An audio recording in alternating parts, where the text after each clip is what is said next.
શુભ સવાર વિદ્યાર્થી મિત્રો, હું દીપ પટેલ મેથ્સ લેબ ઇન્સ્ટિટ્યૂટમાં આપનું હાર્દિક સ્વાગત કરું છું. ધોરણ 8 માં વર્ગ અને વર્ગમૂળ આપણે ચેપ્ટર ભણી રહ્યા છે અને આ ચેપ્ટરની અંદર બે ચેપ્ટર પૂર્ણ થઈ ગયા છે, બે લેક્ચર પૂર્ણ થઈ ગયા છે. હવે તમારે એ ધ્યાન રાખવાનું છે કે તમે સૌથી પહેલા તો એ લેક્ચરને બહુ ધ્યાનપૂર્વક જુઓ. આ ચેપ્ટર જેટલું શું કહેવાય કે બહુ અઘરું છે નહીં, પણ જો સમજવામાં ના આવે તો એને અઘરું લાગી શકે છે, બરોબર છે? એટલે તમારે ખાસ એ ધ્યાન રાખવાનું છે કે તમારે બિલકુલ સમજીને કામ લેવાનું છે. ક્લિયર વસ્તુ છે? આગળ આપણે આવી જઈએ. ચલો હવે આગળનો ટોપિક છે એક પૂર્ણવર્ગ સંખ્યાઓનો. તો ધારો કે કોઈ પણ સંખ્યા છે અને એની પાછળ શૂન્ય છે, એટલે કે શૂન્ય ધરાવતી સંખ્યા છે એકમનો, તો એનો વર્ગ કરવામાં આવે તો એની વર્ગમાં કેવા પરિવર્તન થાય છે? સમજી લો કે હું 80 લખું છું, તો 80 નો વર્ગ કરવામાં આવે તો શું થાય? તો આપણને ખબર છે 8 નો વર્ગ શું થાય? 64. અને 0 છે એનો વર્ગ, જ્યારે 0 હોય ને એના વર્ગ 1 0 હોય તો સંખ્યા ડબલ કરવાની 0 ની, એટલે 2 0 થઈ ગયા. ક્લિયર? ધારો કે 70 હોય, વર્ગ લખું તો 7 નો વર્ગ કેટલો થાય? 49. અને 0 ની સંખ્યા કેટલી થાય? બમણી. ધારો કે 6600 હોય, 600 નો વર્ગ કરીએ તો સંખ્યા કેટલી થાય? 6 નો વર્ગ 36. 0 ની સંખ્યા કેટલી ડબલ કરવાની? તો 4 0 કરી દીધા, 2 હતા તો. બરોબર છે? ક્લિયર વસ્તુ છે?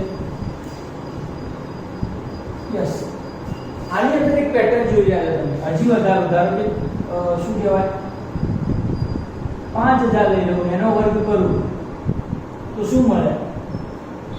5 નો વર્ગ 25 અને 3 0 છે તો આપણે કેટલા મૂકવાના? 6 0 મૂકવાના. ક્લિયર છે? તો આમાં એક પેટર્ન શું જઈ રહી છે જુઓ. તો આ બધું જે લખીએ છીએ એ પૂર્ણવર્ગ સંખ્યા છે. તો પૂર્ણવર્ગ સંખ્યાની અંદર જે 0 ની સંખ્યા છે એ કેવી છે? બેકી સંખ્યામાં 0 ની સંખ્યા છે. બરોબર છે? આ બધી કેવી છે? બેકી સંખ્યામાં 0 ની સંખ્યા છે. આનો મતલબ સાદી ભાષામાં એમ કરું તો જો કોઈ સંખ્યા, ધારો કે હું એમ કહું કે કોઈ સંખ્યા લઈ લઉં 530, પાછળ છે 0 પણ 0 ની સંખ્યા કેવી છે? એકી સંખ્યામાં છે, બેકી સંખ્યામાં નથી. તો એકી સંખ્યામાં હોય તો આ સંખ્યા પૂર્ણ વર્ગ ન થાય. ક્લિયર કટ વસ્તુ છે. બરોબર છે? સમજી લો કે હું બીજી સંખ્યા લખું 7000. પાછળ શૂન્યની સંખ્યા કેવી છે? એકી સંખ્યામાં છે. તો ક્લિયર છે કે આ સંખ્યા ક્યારેય પૂર્ણ વર્ગ ન થાય. ક્યારે થાય છે પૂર્ણ વર્ગ? જ્યારે બેકી સંખ્યામાં હોય ત્યારે શું થાય છે? પૂર્ણ વર્ગ થાય છે. એટલે આપણે ઊંધું જ વિચારવાનું છે.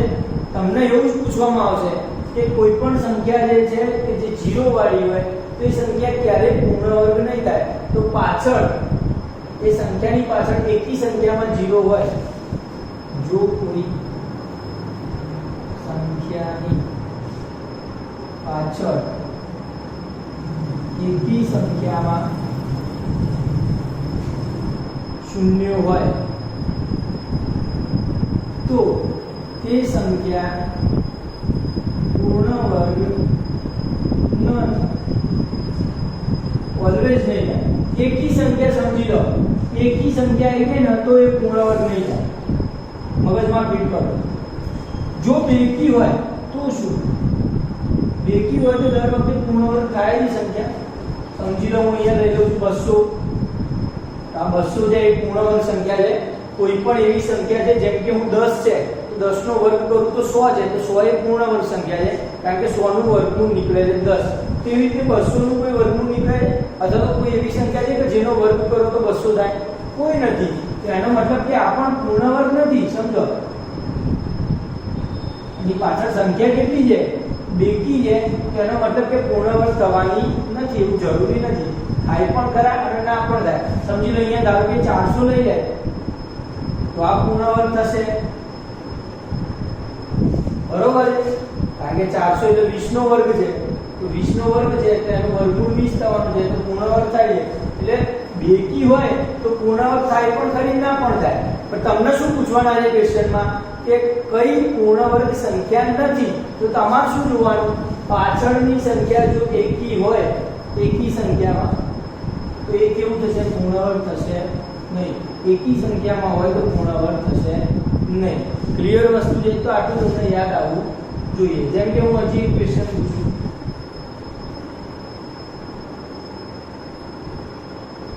આ સંખ્યા પૂર્ણ વર્ગ થાય? આ સંખ્યા પૂર્ણ વર્ગ થાય તો કે ન થાય? પૂર્ણ વર્ગ થાય નહીં, કારણ કે 5 0 છે. મારે હોવા કેટલા જોઈએ? 6 0 જોઈએ. ધારો કે બીજું લઈ લઉં, આ પૂર્ણ વર્ગ થાય?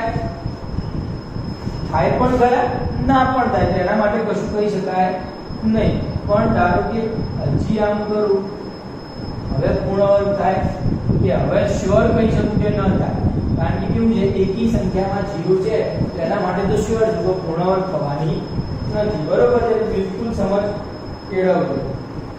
આગળ જોવાના છે, ફરીથી એક નવી પેટર્ન આવશે.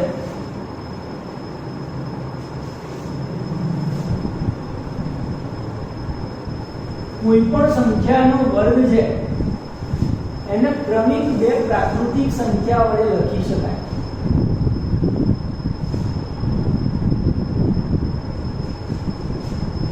બરોબર છે? ફરીથી એકવાર શું છે નવી રીત? કોઈ પણ સંખ્યાના વર્ગને ક્રમિક બે પ્રાકૃતિક સંખ્યા વડે લખી શકાય. મતલબ શું? તો ધારો કે હું 3 નો વર્ગ લખું. શું લખું? 3 નો. તો 3 નો વર્ગ કેટલો થવાનો છે? 9. તો 9 નો હું બે ક્રમિક સંખ્યા 4 અને વત્તા 5 તો 9 થઈ જાય. એનો મતલબ કે 3 નો વર્ગ એટલે ક્રમિક સંખ્યાના વર્ગ તરીકે લખી શકું. પણ આમાં તો નાની સંખ્યા હતી ને આપણને ખબર પડી ગઈ 4 અને 5. બરોબર છે? પણ ધારો કે હું કદાચ એવું લખી નાખું કે સરસ મજાની સંખ્યા લઈ લો, 15 નો વર્ગ લઈ લો. 15 નો વર્ગ થાય 225. તો એને કઈ બે સંખ્યાના સરવાળા તરીકે લખી શકું? તો એ આપણને ખબર પડે જલ્દી નહીં, પણ આપણે લખવાના તો છે બે પ્રાકૃતિક સંખ્યાના સરવાળા વડે લખી શકાય. અહીંયા સરવાળો શબ્દ વાપરો. બે ક્રમિક પ્રાકૃતિક સંખ્યાના સરવાળા વડે લખી શકાય. બરોબર છે? 15 છે તો મારી પાસે આ લખવાનું એક સૂત્ર છે. સમજો શું છે? એક સૂત્ર છે n² - 1/2 અને બીજું સૂત્ર છે n² + 1/2. મારો ધારો કે શું છે? 3 નો વર્ગ. n જગ્યાએ 3 લઉં તો 3 નો વર્ગ એટલે n² છે. n ની જગ્યાએ 3 લઉં તો શું થાય? 3 નો વર્ગ - 1/2 અને 3 નો વર્ગ + 1/2 આવું થાય. 3 નો વર્ગ એટલે 9. 9 - 1/2. અહીંયા 3 નો વર્ગ એટલે 9 + 1/2. 9 માંથી 1 જાય 8 જાય, 8/2 આવે 4. 9 ને 1 10 આવે, 10/2 આવે 5. તો 4 અને 5 વડે લખી શકાય. ક્લિયર વસ્તુ છે. સમજી લો કે હું બીજી કોઈ સંખ્યા લખી છે 15. તો જુઓ 15 ને કેવી રીતે લખાય છે? n ની જગ્યાએ મારો 15 આવી ગયો એટલે 15 નો વર્ગ - 1/2 અને 15 નો વર્ગ + 1/2. 15 નો વર્ગ થાય 225. બધાને ખબર છે 15 નો વર્ગ થાય 225 એટલે 225 - 1/2 અને 225 + 1/2. 225 માંથી 1 જાય તો કેટલા વધે? 225 માંથી 1 જાય તો વધે 224/2. અહીંયા વધે 226/2. આને 2 વડે ભાગો તો શું થાય? 1 1 2. આને 2 વડે ભાગો તો શું થાય? 1 1. તો બે ક્રમિક પ્રાકૃતિક સંખ્યા કઈ મળે? 112 + 113. સરવાળો કરું તો 112 + 113 કેટલા આવે? 225. જે 15 નો વર્ગ છે ક્રમિક પ્રાકૃતિક સંખ્યા વડે લખી શકાય એના માટે સૂત્ર કયું છે તમને દિમાગમાં હોવું જોઈએ n² - 1 ભાગ્યા 2 અને n² + 1 ભાગ્યા 2 બરાબર છે આવશે 100%. ચલો આગળ જોઈએ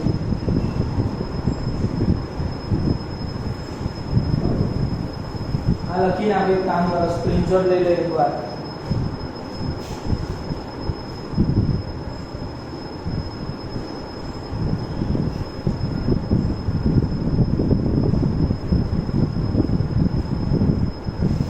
લઈ લીધો હવે હું તમને ક્વેશ્ચન પૂછું ચલો તમને આવડવા જોઈએ સમજી લો હું એક ક્વેશ્ચન લઉં છું 19 નો વર્ગ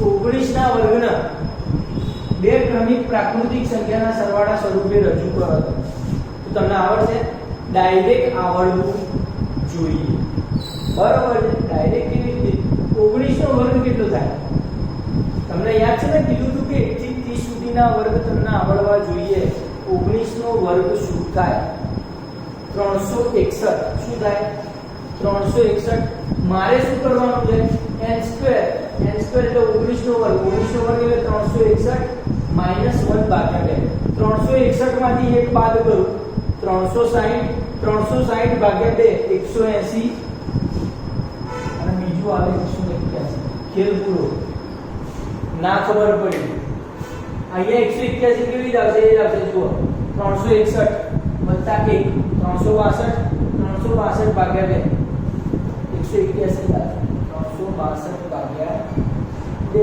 181 આવવાના છે ક્લિયર છે કારણ કે બીજી સંખ્યા લઈ લઉં 17 નો વર્ગ કરીને બતાવો છો તો 17 નો વર્ગ પહેલા તમને ખબર હોવી છે 17 નો વર્ગ થાય 289 289 માંથી શું કરવાનું છે 1 બાદ કરીને ભાગ્યા 2 કરવાનું 289 માંથી 1 બાદ કરું તો શું થાય 288 અને 288 ભાગ્યા 2 કરું તો 14 28 અને 4 144 આવે ભાગ્યા 2 એટલે અને પછીની સંખ્યા આના પછી તરત થઈ આવે 145 તો એ જ હોય બંનેનો સરવાળો કરો તો 289 આવવા જ જોઈએ મસ્ટ બી એટલે પહેલી સંખ્યા મળી જાય એના પછીની તરત લખી દો તો પણ ચાલે ક્લિયર વસ્તુ છે આવડે તમારા પાસે સૂત્ર પણ છે બરોબર ચલો સરસ એટલે તમે ડાયરેક્ટ હવામાં ગણતરી કરી શકો છો કોઈ પણ નો વર્ગ એમાંથી એક ઓછો કરી ભાગ્યા 2 કરવાનો એક ઉમેરી ભાગ્યા 2 કરવાનો બરોબર છે આગળ જઈએ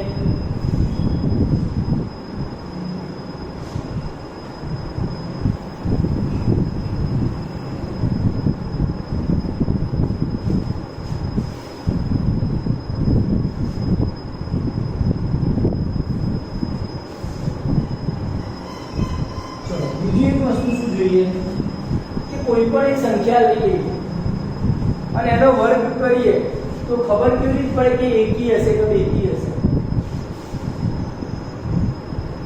કોઈ પણ સંખ્યાનો વર્ગ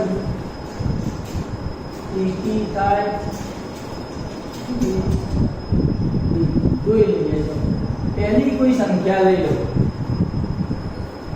સમજી લો કે લઈ લો 19 જ લો ને એનો વર્ગ એકી થાય બેકી 19 નો વર્ગ તમને ખબર છે અમારે 361 મળ્યો 361 મળે છે 19 નો વર્ગ ખબર છે તો તમે લખી શક્યા કે 361 તેનો એકમનો શું છે એકી સંખ્યા છે અને કોઈ પણ સંખ્યાનો એકમનો એકી હોય તો આખી સંખ્યાને એકી કહેવાય કોઈ પણ સંખ્યાનો એકમનો બેકી હોય તો આખી સંખ્યાને બેકી કહેવાય આ સંખ્યા કેવી મળશે એકી સંખ્યા મળશે પણ જો તમને ખબર ના હોય કે આ સંખ્યાનું વર્ગ શું થાય મોટી સંખ્યા હોય સમજી લો 512 નો વર્ગ તો ખબર જ નહીં તો આ સંખ્યામાં ખબર કેવી પડે એકી હોય કે બેકી હોય તો આપણને એક વસ્તુ ખબર છે આનો એકમનું નામ શું છે 2 નો વર્ગ કેટલો થાય 4 કેવી સંખ્યા છે બેકી તો આ કેવી હોય બેકી હોય બરોબર છે આગળ એક ઉદાહરણ લઈએ 130 નો વર્ગ અહીંયા એકમનું નામ શું છે 3 નો વર્ગ કરો તો આન્સર શું આવે 9 9 કેવી સંખ્યા છે? એકી કે બેકી? એકી. આ જવાબ કેવો હોય હંમેશા? એકી છે. પડે છે ખબર? આગળ જઈએ. 64 નો વર્ગ લો. ચોગડો કેવો છે? એકમ નો શું છે? 4. 4 નો વર્ગ શું થાય? 16. આનો એકમ નો શું થવાનો? 2 કી. તો આ સંખ્યા કેવી મળે? એકમના અંકનો વર્ગ કરવાનો, એકી મળે તો એકી, બેકી મળે તો બેકી. પડે તમને? તો કોઈ પણ સંખ્યાનો વર્ગ આ રીતે તમે એકી છે કે બેકી ડાયરેક્ટ લખી શકો. એવી સંખ્યા પર જેનો તમને વર્ગ યાદ ન હોય ડાયરેક્ટ લખી શકાય. બરાબર? એટલે આ તમને થોડું જાણ હોવી જોઈએ એ વસ્તુની.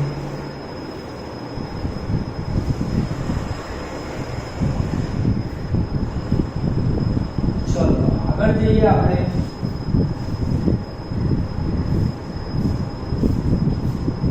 કોઈ પણ બે ક્રમિક એકી અથવા બેકી સંખ્યાઓનો ગુણાકાર શું? સમજી લો. કોઈ પણ ક્રમિક કોઈ પણ બે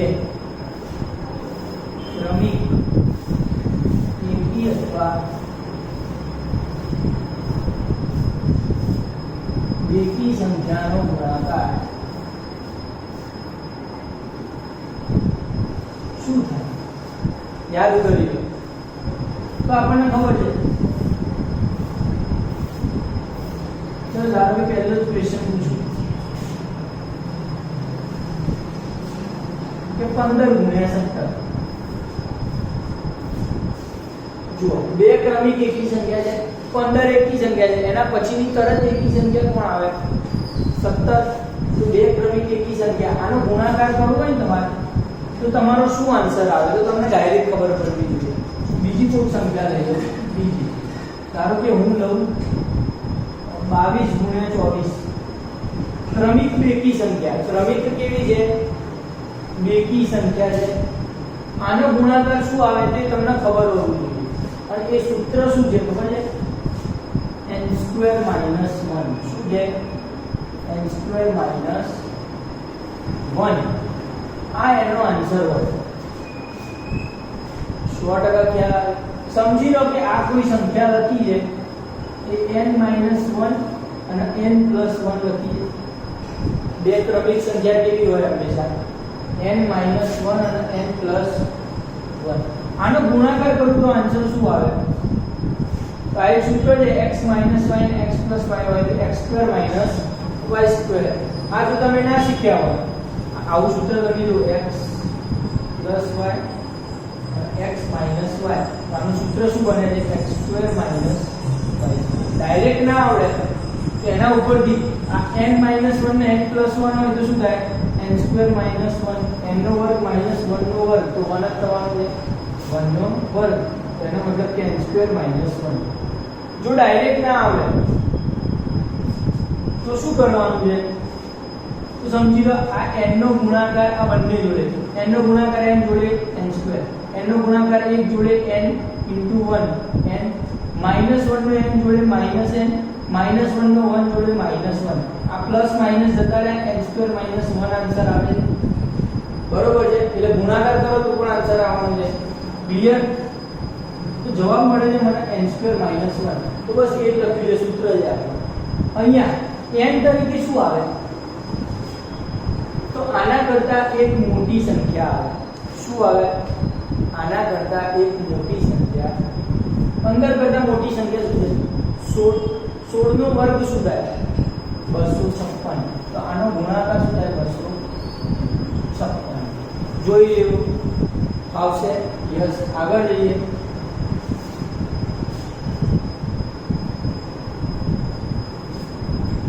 ધારો કે આ સંખ્યા છે, આના n - 1 ને n + 1 તરીકે લઉં તો n શું થાય?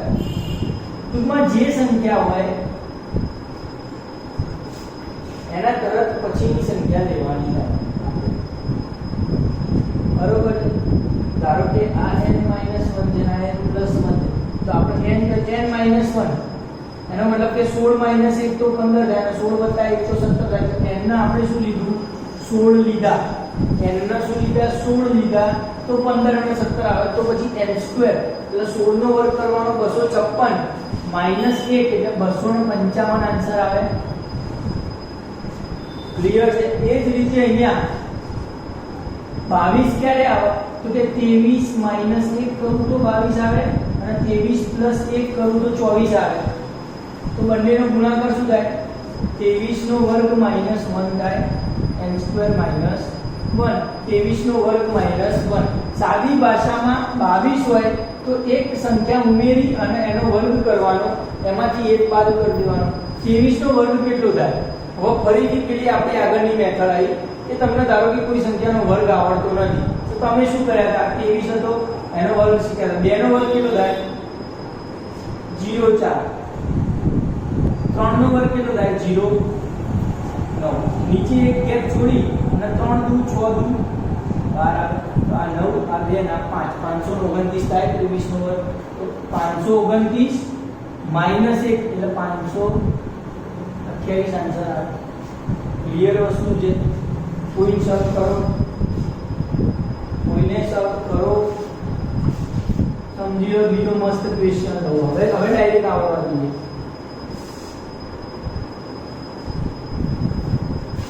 તારે કે 5 નું છઠ્ઠું લઈ લો સોરી બીજું છે ત્રીજું લઈ લો 11 ગુણ્યા 13 આનો આન્સર શું આવે તો મારે શું કરવાની પહેલી સંખ્યાના પછીની સંખ્યા લેવાની 12 પછી શું આવે અરે 11 પછી શું આવે 12 આવે તો 12 નો વર્ગ કરવાનો સીધો 12 નો વર્ગ 144 માંથી એક બાદ કરવાના 12 નો વર્ગ 144 માંથી એક બાદ કરવાના 143 આન્સર આવવાનો ક્લિયર છે મોટી સંખ્યા લઈએ ચલો તેને નાની લઈએ ધારો કે 16 અને 18 બેકી 16 અને તમારે શું કરવાનું 16 પછીની સંખ્યા લેવાની 16 પછી શું આવે 17 નો વર્ગ કેટલો થાય 289 એમાંથી એક ઓછા કરો તો 288 આન્સર આવવાનો કોઈ સર મોટી સંખ્યા લઈ લો ધારો કે પાંચમો એક્ઝામ્પલ 47 ગુણ્યા 49 શું આવે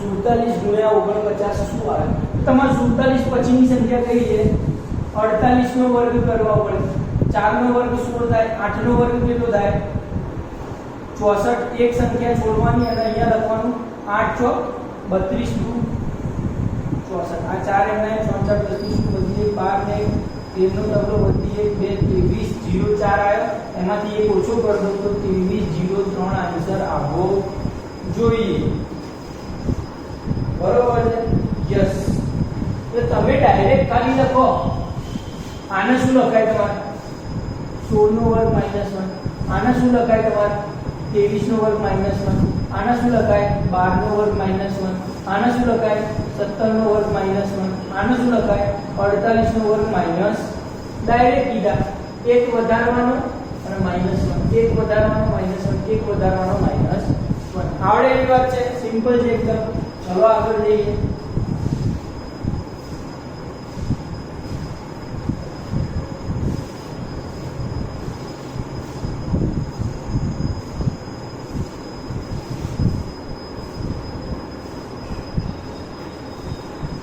સરસ મજાની પેટર્ન જોવાના પેટર્ન જોઈએ ચલો ધારો કે 1 નો વર્ગ કેટલો થાય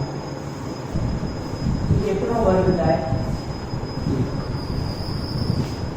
11 નો વર્ગ કેટલો થાય 11 નો વર્ગ કેટલો થાય ભાઈ આપણને ખબર છે 121 થાય 111 નો વર્ગ કેટલો થાય ખબર છે તમને નથી ખબર શું કરવાનું 111 નો વર્ગ તો અહીંયા કેટલા આંકડા છે 3 આંકડા છે 1 1 1 3 છે તો અહીંયા લખવાના 1 2 3 પછી પાછું ઊંધું લખવાનું 3 2 1 આવડે કે ના આવડે ચલો આગળ 4 એકડા લઈ લો આનો વર્ગ કરો પેટર્ન છે આ એક પ્રકારનું શું છે ભાત છે ભાત ખાવાના છે ચલો અહીંયા 4 એકડા છે તો મારા ક્યાં સુધી લખવાના 4 સુધી 1 2 3 અને 4 પછી ઊંડા લેવાના 4 3 2 1 ના આવડે 5 એકડા લઈ લો એનો વર્ગ કરો શું આન્સર આવે 5 એકલા 5 અક્ષર આવે 1 2 3 4 5 પછી ઊંધા લેવાના 4 3 2 1 ના આવડે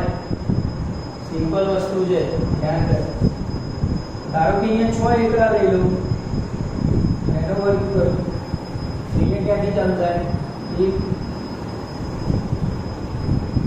2 3 4 5 6 ઊંધા ચાલુ કરવાના 5 4 3 2 1 આવડશે કોઈ પણ સંખ્યા જેટલા એકડા હોય એટલી સંખ્યા લખવાની 6 એકડા હતા 6 સંખ્યા લખી પછી પાછું ઊંધી લખવાની એનો વર્ગ જ હોય હંમેશા કેલ્ક્યુલેટરમાં તમે કરી શકો છો બરાબર બહુ સિમ્પલ પેટર્ન છે આવડવી જોઈએ બરાબર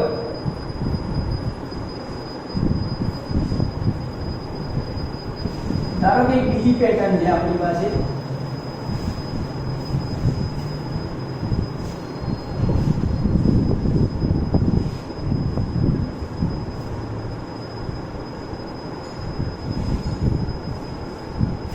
चलो बीजी पैटर्न શું છે આપણી તો ધારો કે એક લઈ લઉં 6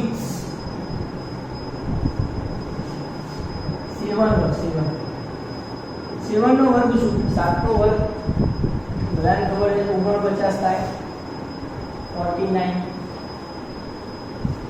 બરોબર ધારો કે 67 નો વર્ગ શું થાય કદાચ ના ખબર હોય તો એક પેટર્ન છે જો એક છગડો આવ્યો તો બે ચોકડા લખવાના શું લખવાનું બે ચોકડા લખવાના પછી એક આંકડો જેટલા છગડા હોય એટલા આંકડો લખવાનો અને પછી એક નવડો લખવાનો ફરીથી એક ધારો કે બે છગડા ને એક સાંકળો લઈ લો 667 નો વર્ગ શું થાય તો છગડા કેટલા બે તો અહીંયા ચોકડા કેટલા આવશે જલ્દી ચોકડા કેટલા આવશે 4 આવશે 1 2 3 4 સોરી 3 એક વધારે લેવાનો ચોકડામાં ચલો 4 4 4 અહીંયા કેટલા છગડા છે બે છગડા આપણે કેટલા ચોકડા લીધા એક વધારે 3 ચોકડા લેવાના બે છગડા તો બે આંકડા અને 7 હોય તો એક સાંકડો તો એક નવડો જેટલા 6 એટલા એના કરતા એક વધારે 4 અને એટલા 8 અને 9 એમના એમ ધારો કે સમજી લો 3 6 અને 7 હોય એનો વર્ગ કરો છગડા કેટલા છે 3 મારે કેટલા લેવાના હવે ચોકડા કેટલા છગડા 3 હોય તો ચોકડા 4 લેવાના 1 2 3 અને 4 છગડા 6 છે આંકડા અરે છગડા 3 છે આંકડા પણ 3 લેવાના અને 9 એમના એમ મૂકી દેવાના આ એક પેટર્ન છે સમજી લો ડાયરેક્ટ કીધું હોય તમને આટલા 1 2 3 4 5 છગડા અને એક સાંકળો તો શું કરો તો તમને ખબર છે 6 કેટલા છે 1 2 3 4 5 6 છે તો આપણે કેટલા મૂકવાના 6 ચોકડા મૂકવાના 1 2 3 4 5 6 ચોકડા પછી શું કરો વર્ગ છે હા વર્ગ 5 છગડા છે તો મારે 5 આંકડા મૂકવાના 1 2 3 4 અને 5 આંકડા અને એક નવો મૂકવાનો આવડે 100% જેટલા છગડા હોય એના કરતા એક વધુ ચોકડો મૂકવાનો એટલા એટલા આંકડા મૂકવાના અને એક નવડો વધારાનો મૂકવાનો છે આવડે એવી પેટર્ન હતી યસ તો આજે કામ કરી આટલું રાખીએ અને કાલે નવા લેક્ચરમાં આપણે સ્વાધ્યાયથી શરૂઆત કરશું હવે થિયરી પતી ગઈ છે આગળના સ્વાધ્યાય ચાલુ કરશું 6.1 અને તમને આ ખબર પડી છે તમને સ્વાધ્યાય કેટલી મજા આવશે ગણવાની તમે આગળના લેક્ચરમાં જોશો એકદમ સિમ્પલ લાગવાનું છે અને કદાચ મારા વગર પણ તમે સ્વાધ્યાય ગણી શકશો એટલું સિમ્પલ છે કારણ કે થિયરી સમજાવી દીધી છે સંપૂર્ણ બરોબર છે